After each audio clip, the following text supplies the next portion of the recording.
যে বিদেশীৰ বহিষ্কাৰ হ'বনে? আমি নিজেই স্বদেশী হৈছো নে নাই, আমাৰ সেইটো চিন্তা আগতে আহি যায়। আমি যেতিয়ালৈ মহাপুৰুষ শংকৰদেৱক বা মাধৱদেৱৰ নীতি আদৰ্শ শুদ্ধভাৱে ৰাখিব নোৱাৰো, তেতিয়ালৈ আমিবিলাকো একোজন বিদেশী আচলতে। আমি নিজেই স্বদেশী হ'ব লাগিব। কাৰণ ভাগৱতৰ ১২ স্কন্ধত পোৱা যায়, আপোনাকো ভজন্তে আপোনাৰ কোনো শ্ৰম, মই মোক ভজিব লাগিব।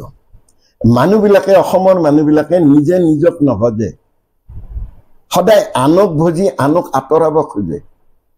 গতিকে এই এটা বৃহৎ কৰ্ম। আমি যদিও সাঙৰ খাই পৰিলোঁ, আমিবিলাকে কিন্তু আগবাঢ়িব নোৱাৰিলোঁ।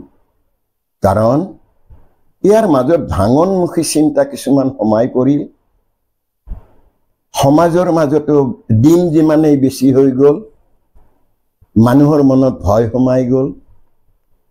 আৰু ছাত্ৰ সন্থাৰ মাজতো দুটা ভাগ হোৱা যেন ভিতৰি ভিতৰি হৈ গ'ল।